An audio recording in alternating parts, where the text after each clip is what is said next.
बिस्मिल्लाहिर्रहमानिर्रहीम, अस्सलाम वालेकुम।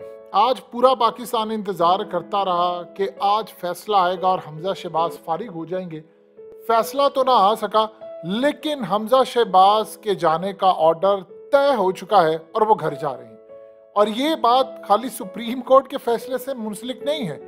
हमज़ा शहबाज को उनकी लीगल टीम ने कह दिया है कि सर आप घर जाने की तैयारी करें, आप वजीर आला नहीं रहेंगे। अब आपने अगला लाएअमल तय करना है और इस लाएअमल के तहत देखिए हमज़ा शहबाज के साथ जो कमिटमेंट थी, जो मायदा था, वो ये था कि आपकी ज़मानत रहेगी और उसके बाद आप इक़्तिदार में वजीर आला रहेंगे। अब ज़मानतें उनकी मनसूख हो सकती हैं क्योंकि हवाओं का रुख बदल चुका है। और इस सूरत हाल में इंटरेस्टिंग डेवलपमेंट ये है कि हमज़ा शहबाज इस वक्त गुफ्तगू कर रहे हैं अपनी लीगल टीम से कि इसके बाद मुझे कहाँ पर जाना है, क्या मुझे लंदन जाना है या मुझे यहाँ से छोड़कर चले जाना है। जो सूरत हाल है, आज सुप्रीम कोर्ट ने असल में इनके फुल बेंच की जो इस्तदा मुस्तरद की, राना सनाउल्लाह ने जो धमकी दी उस पर शहबाज शरीफ खुश नहीं है, उस पर लीगी रहनुमा कई खुश, उन्होंने कहा जी हम नहीं मानेंगे, कुछ मान रहे हैं। असल में क्लियर डिवीजन है इस वक्त शहबाज शरीफ ग्रुप की और नून लीग ग्रुप की, यानी जो नवाज ग्रुप है। अब जो सूरत हाल इस वक्त पैदा हो रही है, आज सुप्रीम कोर्ट ने क्लियर कर दिया। देखिए ये फैसला आ रहा है, इवन के चौधरी परवेज इलाही ने लिस्टें तैयार करना शुरू कर दी हैं कि उन्होंने अपने ओथ टेकिंग में किसको बुलाना है किसको नहीं बुलाना। मुन्नत सिलाई पूरी तैयारी कर रहे हैं, उनका बिल्कुल आना अब तय है। आज देखिए जिस तरह रेंजर्स बाहर पहुंच चुके थे, यानी सिक्योरिटी के लिए जो जजेस ने फैसला सुनाना था, रेंजर्स पहुंच चुके थे, पुलिस पहुंच चुकी, सारा दिन पुलिस की सिक्योरिटी वहां पर बाहर रही। ये पाकिस्तान की तारीख का बड़ा ही अनोखा काम था। अब यहाँ पर जो असल कहानी है वो आप जरा देखिए, साद रफी की ट्वीट, उन्होंने फैसले को देखिए मिडिल फिंगर दिया, उंगली दी है। आप उनकी ट्वीट देखिए तो उसमें नाजेबा इशारा है और उन्होंने अदालतों और जजेस को उंगली दी है ये इशारा करके कि देखो ये मेरी मिडिल फिंगर है आपके लिए, यानी आपके इंसाफ के लिए मैं आपको मिडिल फिंगर देता हूँ। ये इतनी बड़ी तौहीन है, इतनी बड़ी तौहीन है। आप सोचिए कि इस बंदे की अक्ल को, असल प्रॉब्लम ये है, सबसे ज्यादा तकलीफ क्यों है। देखिए तकलीफ इसको ये है, लाहौर हाथ से गया है और इसके भाई की सीट भी गई है, इसकी अपनी सीट भी गई है। और इन लोगों ने जिस जगह से पीटीआई जीती है, इसके बाद साद रफीक की पॉलिटिक्स खत्म हो चली है। लाहौर से बाहर तो उसको टिकट नहीं मिली, तो वो लाहौर में अब जीत नहीं सकता। प्रॉब्लम ये है सारी कि अब वो जीत नहीं पाएगा, तो सबसे ज्यादा गुस्सा तो वो है। और अपनी तकरीरों में वो गालियां देता फिर है, आता गालियां दे रहा है। अब यहाँ पर अगला लाएमल क्या इन्होंने तय किया, देखिए पीडीएम ने फैसला किया है कि उन्होंने लड़ना है, उन्होंने हर सूरत लड़ना है, उन्होंने अदालत का ये फैसला नहीं मानना। अब आप ये देखिए लार्जर बेंच क्यों मांग रहे थे, क्योंकि वो आना था सितंबर के अंदर, और सितंबर में आप ये देखिए लार्जर बेंच तब आता है जब बड़ी कोई कॉम्प्लिकेशंस हो जाए, यानी ये तो ओपन शट केस था। बल्कि आज कौम कह रही है कि 30 मिनट में फैसला आ सकता था, फैसला नहीं आया। सारा दिन चीफ जस्टिस और जस्टिस इजाजुल हसन बस एक ही बात कहते रहे। आप सोचिए कम से कम 20-25 दफा उन्होंने बात पूछी कि आप हमें वो फिक्रा दिखा दे हमारे रिमार्क्स या हमारे फैसलों में जहां पे हमने ये कहा हो कि पार्टी हेड जो पार्लियामेंट्री लीडर है उसको ओवर रूल कर सकता है, आप दिखा दें। यानी अगर उसने कोई फैसला किया तो पार्टी हेड, उन्होंने कहा जी आपके फैसले से लिए आप दिखा दें। और वो दोस्त मिजारी किधर भागा हुआ है, इधर आप पूछे जाकर उसे किधर तू भागा है, तू तो बड़ा शेर बनता फिर रहा था, पीटीआई वालों ने तुझे इलेक्ट करवाया और अब तू भागा हुआ चूहे की तरह, यानी वहां पर बैठकर भड़के मरवा लो इनसे, और अब फरार है। अब इस वक्त हमज़ा शहबाज लीगल टीम से बातचीत कर रहे हैं और उन्होंने क्लियर बता दिया है कि सर आप उसके बाद आपकी जमानतें भी मनसूख हो जानी है, आप अपने फ्यूचर का सोचें, आपका जाना ठहर गया है, आपको जाना होगा।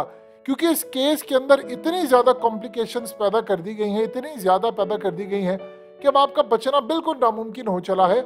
आसिफ जरदारी ने जो चौधरी शुजात वाला काम था उसमें करवा कर जो भी सूरत हाल थी उसमें आईनी जो तकाजे थे उनको बाईपास करके ये काम किया है। तो हम ये केस नहीं लड़ सकते, ये जीत नहीं सकते। हम जितना मर्जी लड़ ले उसके बाद हमें यहाँ पर शिकस्त का सामना ही करना पड़ेगा। लिहाजा इस सूरत हाल में आज देख लें, इरफान कादिर ने जितने दलाइल दिए उसमें वो कुछ भी नहीं कह सके अदालत को, इतने पाए के वकील है। अटॉर्नी जनरल का ओहदा उन्होंने जिंदगी में क्या कुछ नहीं देखा, लेकिन वो वहां पर कुछ दे नहीं सके। प्रॉब्लम ये है कि आप अपने ही बनाए कानून में फंस गए हैं इस वक्त। अब हमज़ा शहबाज के लिए मसला ये है कि नून लीग इतनी गंदी हो गई है, शरीफ खानदान में डिवीजन पैदा हो गई है, ये लोग एक दूसरे को गालियां देते फिर रहे हैं। अब इनको समझ नहीं आ रही कि हमारा अगला लाएअमल क्या होगा, हमें कहाँ जाना है, कैसे चीज़ों को मैनेज करना है। लिहाजा इस सूरत हाल के अंदर अब हमजा शहबाज जाने की तैयारी कर रहे हैं और दूसरी जाने अब ये माल समेटो मूवमेंट इस वक्त हो रही है। देखिए, हमजा शहबाज कोई लड़ाई नहीं करना चाहते, ये चीज समझ लिया। हमजा शहबाज ना तो अपनी हुकूमत बचाने में इंटरेस्टेड है, जो सबसे इंपॉर्टेंट बात है।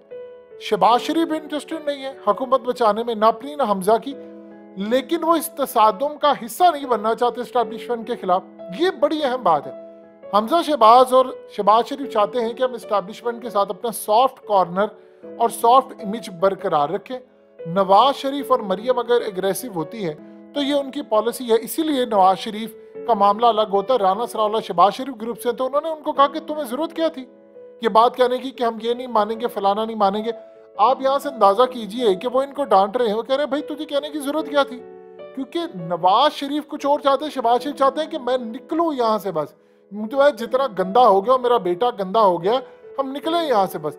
क्योंकि आप देख लें मरियम ने जो प्रेस कॉन्फ्रेंस की है उसके अंदर आपको कहीं भी नजर नहीं आता कोई शहबाज ग्रुप का कोई बंदा हो या कुछ और हो। ये असल में जो सूरत हाल है वो आसिफ जरदारी का भी मामला बिल्कुल अब उलट हो चुका है कि आसिफ अली जरदारी अब इनसे मैनेज नहीं हो पा रहा। उस बंदे ने इनकी पार्टी का बेड़ागर कर दिया है। अब यहाँ पर ये सूरत हाल है कि कल जो फैसला आना है, दलाइल आप जितने मर्जी दे ले, अब इससे आगे नहीं जा सकते। अब ये कहते थे कि असल में प्रॉब्लम क्या है, ये चाह रहे थे सितंबर तक मामला जाए, जजेस हैं छुट्टियों पर, और लार्जर बेंच तब बनता है कि जब आप बहुत केस कॉम्प्लिकेटेड हो जाए, चीजें समझ नहीं आ रही है, तो ओपन शट केस 30 मिनट में इसका फैसला आ सकता था, वो भी नहीं आया, अवाम नाराज है। तो इस सूरत हाल में अब हमजा शहबाज के लिए जो अगली राह है वो ये है कि वो चुप करके चला जाए। प्रॉब्लम ये है कि वो रिजाइन भी करना चाहते थे, हमजा शहबाज तैयार थे, आसिफ जरदारी ने इनको बताया नहीं भाई तूने रिजाइन नहीं करना। तो ये लोग तो ऑलरेडी परेशान यहाँ पर बैठे हैं कि हम किधर जाएं, हमने कैसे चीज़ों को मैनेज करना है।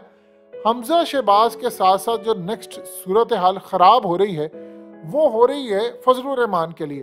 फजलुर रहमान असल में चाह रहे हैं कि मुझसे किया हुआ जो प्रेसिडेंट ऑफ पाकिस्तान का वादा था वो तो पूरा नहीं हुआ, अगर वो पूरा नहीं हुआ तो मैंने फिर इमरान खान का वादा भी पूरा नहीं होने देना और इमरान खान को इक़्तिदार में नहीं आने देना। अब यकीन कीजिए ये इस तरह सूरत हाल पैदा कर रहे हैं, इन्होंने पूरा प्लान करना है कि किसी तरह मार्शल लॉ की तरफ चले जाए, यानी इतनी डीपली जाकर ये पाकिस्तान को नुकसान पहुंचा रहे। देखिए आज अगर हमजा शहबाज के खिलाफ फैसला आ जाता, कल मार्केट्स ओपन होती, आपको पॉजिटिव रिएक्ट मार्केट करती हुई नजर आती, क्योंकि वो बहरान खत्म होता। अब कल लोग कुछ और सोच रहे हैं, पाकिस्तान में डिप्रेशन मायूसी की जो सूरत हाल है उसका आप अंदाजा नहीं लगा सकते। लोग कहते हैं हम करें क्या, मुस्तकबिल क्या है, लोग प्रॉपर्टीज नहीं खरीदे, घर नहीं खरीद रहे, लोग प्लॉट्स नहीं खरीदे, इन्वेस्टमेंट नहीं करे, तो आप बताइए बाहर से किसी ने आकर का खाक करनी है इन्वेस्टमेंट। या तो चौधरी परवेज इराही ने शेरवानी सिलवाने का पूरा फैसला कर लिया, वो तैयार है उठ के लिए, और इधर हमजा शहबाज जाने के लिए तैयार है। मसला ये है कि हमजा शहबाज के साथ इस दफा हुआ बहुत बुरा है, वो बेचारा जब भी आता है ओहदा अपना लेने के लिए चला जाता है। असल में अल्लाह की इन पर लानते हैं, इस बंदे ने करप्शन बड़ी की है, इन लोगों ने माल बहुत ज्यादा खाया है, और अब वो बेचारा नजर आता है जो उसके साथ हो रहा है, क्योंकि इन्होंने तो सोचा नहीं था। आप जानते हैं हमजा शहबाज ने कई साल कोशिश की है कि वो शहबाज शरीफ की जगह वो वजीर आला बने और शहबाज शरीफ वजीर आजम, दोनों की ख्वाहिश पूरी हो गई, लेकिन अब उनका जाना ठहर गया।